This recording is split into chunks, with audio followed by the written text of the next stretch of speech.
Alors vous êtes ici dans la 3e assemblée constitutionnelle de ce pays, de la France, et ce bâtiment a été inauguré en 1939.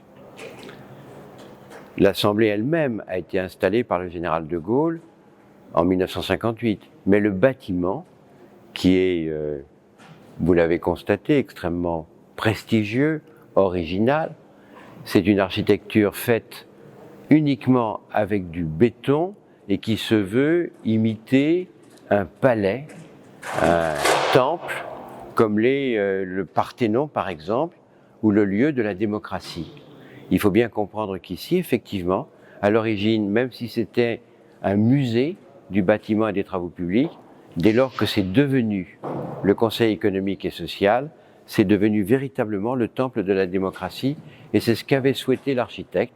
Il s'appelait Auguste Perret, et il est devenu le chantre du béton. Vous avez du béton partout. C'est un palais fait avec et à partir de béton. C'est donc un palais moderne, mais qui respecte une tradition architecturale classique, celle des Grecs, des Égyptiens et des Romains. Alors dans ce palais, et vous voyez des gens qui y travaillent, c'est le lieu où se trouvent les représentants de la démocratie participative, c'est-à-dire les représentants des forces économiques, sociales, civiles de la France. Vous y avez toutes les organisations, les syndicats, les organisations professionnelles qui rassemblent les chefs d'entreprise. Vous y avez également les défenseurs de l'environnement ou encore les promoteurs d'une vie plus libre ou plus associative. Ainsi, vous avez des représentants des gays ou des lesbiens qui sont présents ici. De la même manière, vous avez des représentants des retraités, mais aussi des associations d'étudiants ou encore de l'Union nationale des associations familiales. Donc vous le voyez, toutes les couches de la population sont représentées dans cette maison. C'est pour cela que cette assemblée est devenue l'assemblée de la première parole, du premier mot des citoyens français. Ça n'a rien à voir avec une élection législative, ça n'a rien à voir avec une élection comme celle du Sénat où il y a des élections qui sont faites essentiellement au sein et par les collectivités territoriales. Non. Ici, c'est la désignation de représentants des forces vives du pays.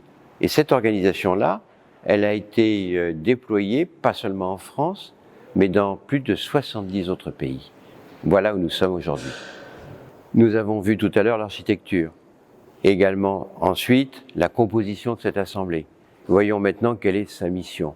Celle-ci est tout à fait originale, parce qu'il s'agit de conseiller et le gouvernement et le Parlement pour donner au gouvernement comme au Parlement les meilleurs conseils possibles sur les textes de loi qui sont soumis au vote de nos assemblées, mais aussi, également, peut-être prendre en charge des pétitions.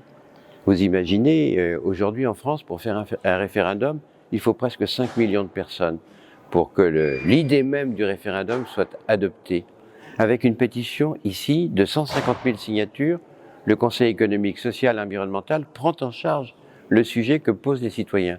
Donc on va alors donner au gouvernement et au Parlement une idée de ce que pense profondément la population et de ce qu'elle souhaite. Troisième action possible, nous organisons ici des conventions citoyennes.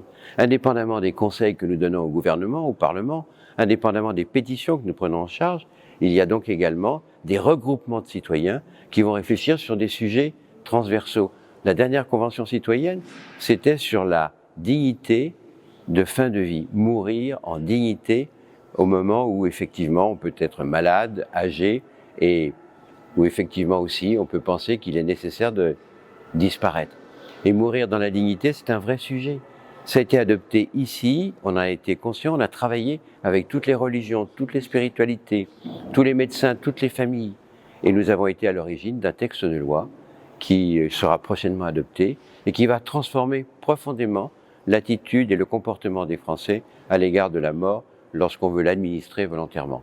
Voilà quel est le rôle, voilà quelle est la mission du Conseil économique, social et environnemental. C'est ainsi faire participer chaque citoyen à la prise de décision.